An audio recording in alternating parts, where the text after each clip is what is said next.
Ja,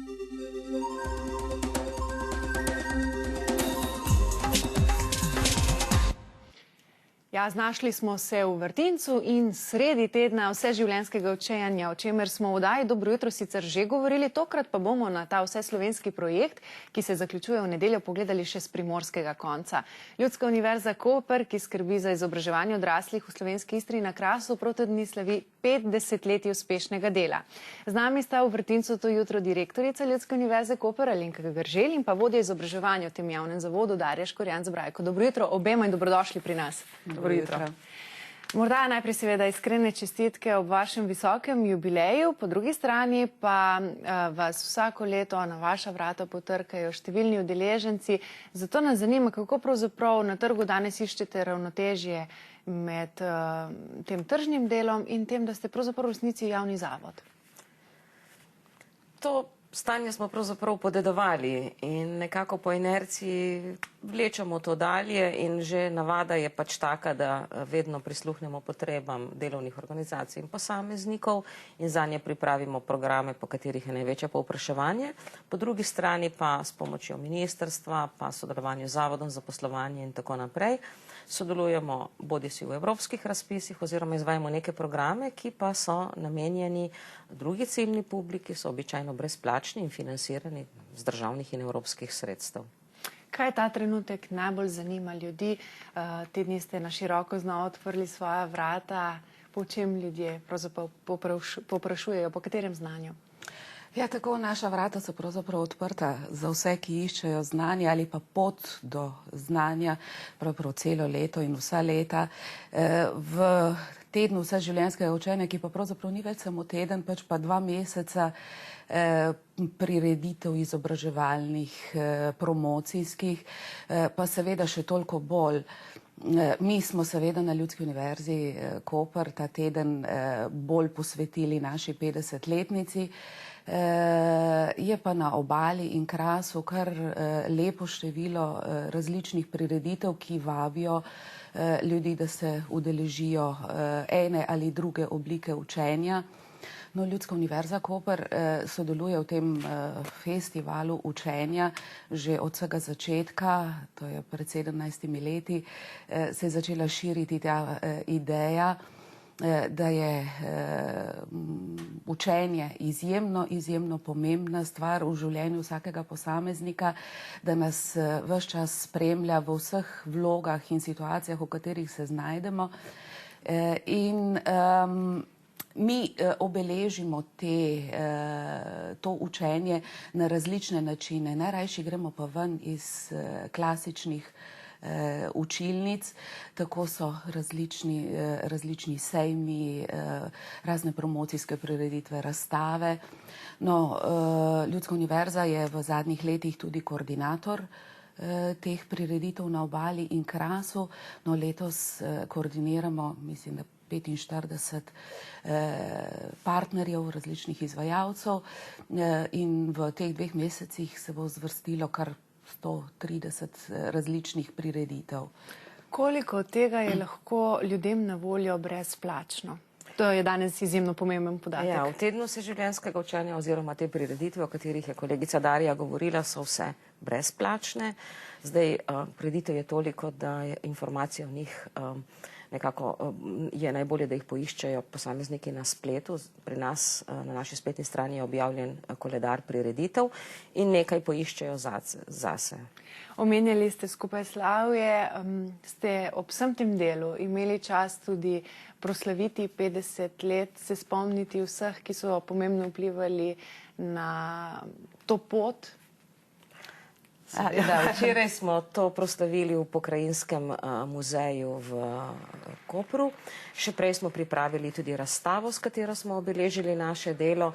Mi smo se spomnili veliko zunanjih sodelavcev z nami, namreč vsako leto sodeluje več kot 100 zunanjih sodelavcev, pretežno učiteljev, in težko bi zajeli vse in se spomnili vseh, ki so vsa leta sodelovali z nami, pa vendarle en poklon njim je tudi to bilo. Izdali smo zbornik, v katerem smo poskušali zajeti nekaj utrinkov iz te dolgoletne zgodovine in upamo, da se bodo nekako tudi našli v tem zborniku.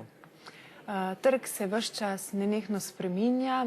Dejali ste nekje, da ste kot laksumov papir, torej zaznate prvi te spremembe. Kaj bi rekli, kaj je ta trenutek v družbi pomembno, ko govorimo o izobraževanju? Na kaj bi vi stavili?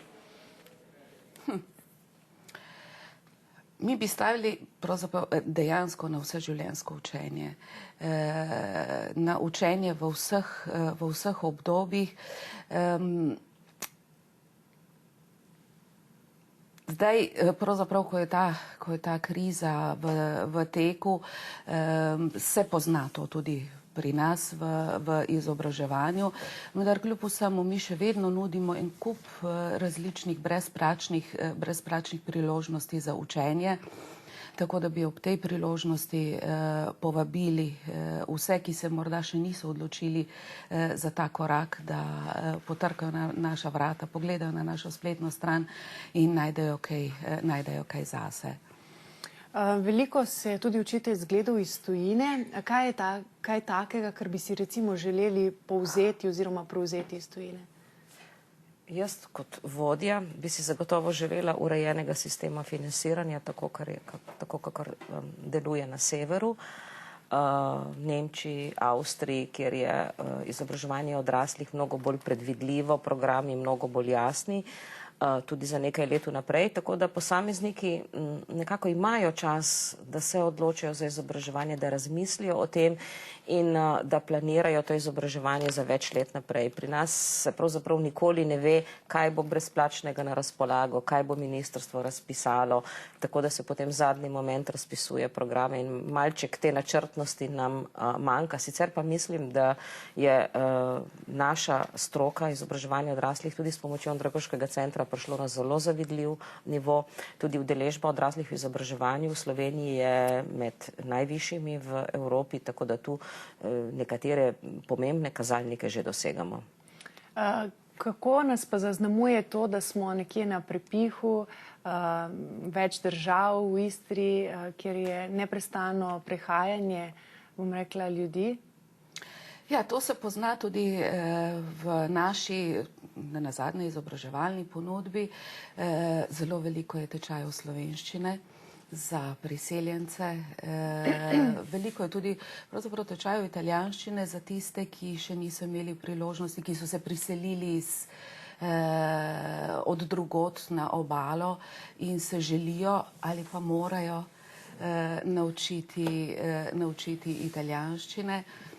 In ta, rečemo, prepih se pozna tudi pri nas.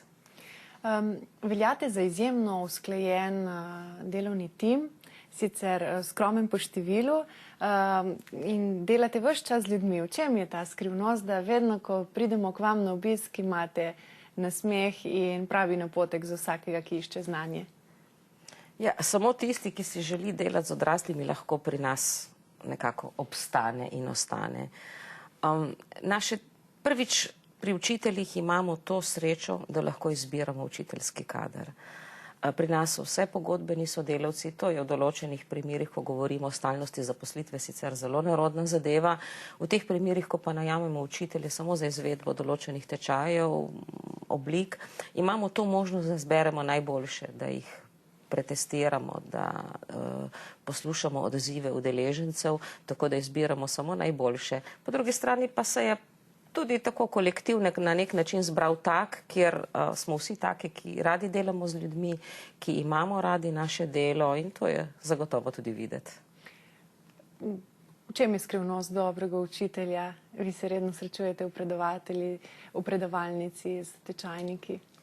Ja, predvsem skrivnost dobrega učitelja je, da ni predavatelj.